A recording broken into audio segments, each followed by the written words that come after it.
बहादुरगढ़ में फिर चोरी की बड़ी वारदात, बराही फाटक के पास डीसी ज्वेलर्स को बनाया निशाना। बहादुरगढ़ शहर में चोरी की वारदातें थमने का नाम नहीं ले रही हैं। ताजा मामला लाइन पार थाना क्षेत्र के अंतर्गत बराही फाटक के पास अशोक नगर स्थित डीसी ज्वेलर्स शॉप का है, जहां देर रात 6 अज्ञात चोरों ने दुकान को निशाना बनाते हुए लाखों रुपए के आभूषण चोरी कर लिए। प्राप्त जानकारी के अनुसार चोरों ने रात करीब 2:30 बजे से 3 बजे के बीच इस वारदात को अंजाम दिया। चोरी की पूरी घटना दुकान में लगे सीसीटीवी कैमरों में कैद हो गई है, जिसमें चोरों की गतिविधियां साफ देखी जा सकती हैं। घटना की सूचना मिलते ही लाइन पार थाना पुलिस मौके पर पहुंची और जांच शुरू कर दी है।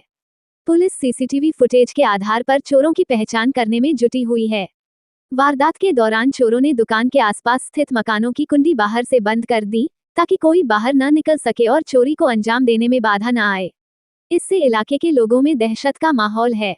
इस घटना को लेकर बहादुरगढ़ ज्वेलर्स एसोसिएशन के प्रधान दीपक वर्मा सीटू ने गहरी चिंता जताई है। उन्होंने कहा कि वे इस संबंध में जल्द ही डीसीपी बहादुरगढ़ मयंक मिश्रा से मुलाकात कर चोरी की घटनाओं पर लगाम लगाने, आरोपियों की जल्द गिरफ्तारी और चोरी गए माल की रिकवरी की मांग करेंगे। दीपक वर्मा ने कहा कि शहर में लगातार चोरी की घटनाएं सामने आ रही हैं, जिससे व्यापारियों में भय का माहौल बन गया है। हर दुकानदार को ये डर सताने लगा है कि कहीं अगला निशाना उसकी दुकान न बन जाए। लगातार दुकानों के शटर और ताले टूटने की घटनाओं से व्यापारियों में असुरक्षा की भावना गहराती जा रही है। व्यापारियों ने पुलिस प्रशासन से गश्त बढ़ाने और सख्त कार्रवाई की मांग की है, ताकि चोरों में कानून का भय पैदा हो सके। फिलहाल पुलिस मामले की जांच में जुटी है और जल्द खुलासे का आश्वासन दिया गया है। सर चोरी हो गई है दुकान में, शटर फाड़ के जो है ना करीब सामान निकाल लिया। कितना नुकसान हुआ? करीब 10-1 लाख का सामान नुकसान हुआ। गोल्ड जी मांग यही है कि जल्द से जल्द कार्रवाई हो और बरामद हो जाए, थोड़ा बहुत जो सामान मिल जाए। मेरा के नाम से छोटे भाई की दुकान है और यहाँ पर यानी कि 2:45 बजे के करीब चोरी हुई है। कम से कम 6 बंदे अंदर थे जी और 2-3 बाहर भी होंगे ज़रूर। और ये जो हमें पता लगा कि जैसे भी सामने वाले पड़ोसियों ने ईंट वगैरह मारी तो जाके वो बाहर निकले, नहीं तो तिजोरी पे भी वो काम करने वाले थे, जिसमें से हमारा माल कम से कम 3 डब्बे चांदी के थे और जो बाहर काउंटर पे भी जो सामान रखा हुआ था वो सारा उठा के ले गए। यानी कि जो उनके हाथ में आया जो बाहर वो सब चीज़ें ले गए और 2-4 ऑर्डर के सामान थे गोल्ड का वो भी लेके गए और कुछ कैश था वो कैश भी ले। सुबह 3:30-4 बजे से हमारे प्रधान जी हैं, इनको एक कॉल करिए और ये फ़ौरन सारे भाइयों को अपने सबको साथ लेके हमारे साथ खड़े हैं। सुबह से मुझे बहुत अच्छा लगा कि सुनार भाई हमारे एक फ़ोन करते ही सब भाई इकट्ठे हो जाते हैं। इससे मुझे बहुत ही ज़्यादा खुशी हुई है कि हमारे सहयोगी भाई भी हमारे हर पल हर समय खड़े हैं जी।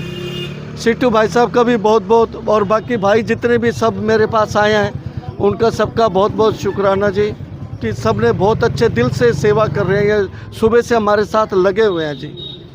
बाकी प्रशासन भी सुबह हमें देखा है, वो 4 बजे से वो भी हमारे साथ खड़े हैं। अलग अलग टीमें आई हैं, हम ये नहीं कहते, ज़रूर आई हैं, पर प्लीज़ आपसे यही रिक्वेस्ट है कि कार्रवाई डालो जी। ये मेरे भाई भी बेचारे थोड़ा फाइनेंशियल तौर से हमें भी परेशानी है, अगर ऐसे हमारे नुकसान होंगे तो हम क्या करेंगे जीवन में। बहुत टेंशन वाला काम है जी, प्लीज़ हमारी हेल्प की जाए, उनको पकड़ा जाए प्लीज़। पकड़े नहीं गए जो। देखो मैं तो एक पदाधिकारी होने के कारण एक बात कहना चाहूँगा प्रशासन को भी, पुलिस को भी, और मैं अब फिलहाल ये गृह मंत्री को भी ये बात कहना चाहूँगा, अनिल विज साहब को भी, कि जो वारदातें हो रही हैं उनका इतना नुकसान है हमारे, इतनी दहशत फैल गई है कि हम ज्वेलर्स है ना, ज्वेलरी का काम करें या ना करें इस बात के लिए मजबूर हो गए हैं कि थोड़ी सी लगती चोरों की जरा सी हिम्मत लगती है, शटर उखाड़ ले जाते हैं। प्रशासन का बिल्कुल डर खत्म हो गया चोरों के अंदर से। तो अब ये चौथे महीने में दूसरी बड़ी घटना है और अंजाम रिजल्ट हमारे सामने बिल्कुल ज़ीरो आया है, ना 1 रुपये की रिकवरी है, ना कोई चोर की शिनाख्त हुई है। तो मैं तो प्रशासन से, पुलिस अधिकारियों से मांग करूँगा कि जो नुकसान हुआ है, पहले कोमल ज्वेलर्स पे जो बड़ा नुकसान हुआ, अब हमारे भाई के पास जो नुकसान हुआ है, एक तो कम से कम वारदात ट्रेस हो तब तक, ताकि हमारे हौसले ऐसे तो रहे कि हम दुकान पे काम आराम से कर सकें। तो मैं आग्रह करूँगा हमारे प्रशासन से कि इस कार्रवाई को बहुत जल्दी से निपटाया जाए और भाई का सामान दिलवाया जाए, और साथ में कोमल ज्वेलर्स वालों का भी सामान और पुलिस दोनों ट्रेस किए जाए। अभी फ़िलहाल हम DCP मयंक मिश्रा जी से मिलने के लिए जा रहे हैं। पहले भी उन्होंने आश्वासन दिया था कि चोरी को बहुत जल्द ट्रेस किया जाएगा। अभी भी फ़ोन पे बात हुई है तो उन्होंने कहा कि हम बहुत जल्दी ट्रेस करेंगे। बातें तो देखो, हम जानते हैं भी पुलिस के हाथ इतने ज़्यादा मजबूत हैं कि वो चाहे तो किसी को पकड़ ले। फिर भी पुलिस बहुत ज़्यादा प्रयास भी कर रही है, लेकिन हमें अब प्रयास या आश्वासन नहीं चाहिए, हमें रिजल्ट चाहिए। अगर बहुत जल्द रिजल्ट नहीं मिला तो फिर हम दूसरी कार्रवाई की तरफ आगे बढ़ेंगे। इस तरह की घटना हो रही है शहर में, क्या लगता है कि लोग कितने सुरक्षित महसूस करते हैं रात के समय? सुरक्षित रात में या दिन में दोनों तरह डर लगने लगा है। कोई काम करे तो दिक्कत, सामान अपना साथ ले जाए तो दिक्कत, दिन में सामान अपना साथ ले जाए तो दिक्कत। तो दोनों तीनों तरीके से रात को छोड़ के भी नहीं जा सकते, लेके भी नहीं जा सकते।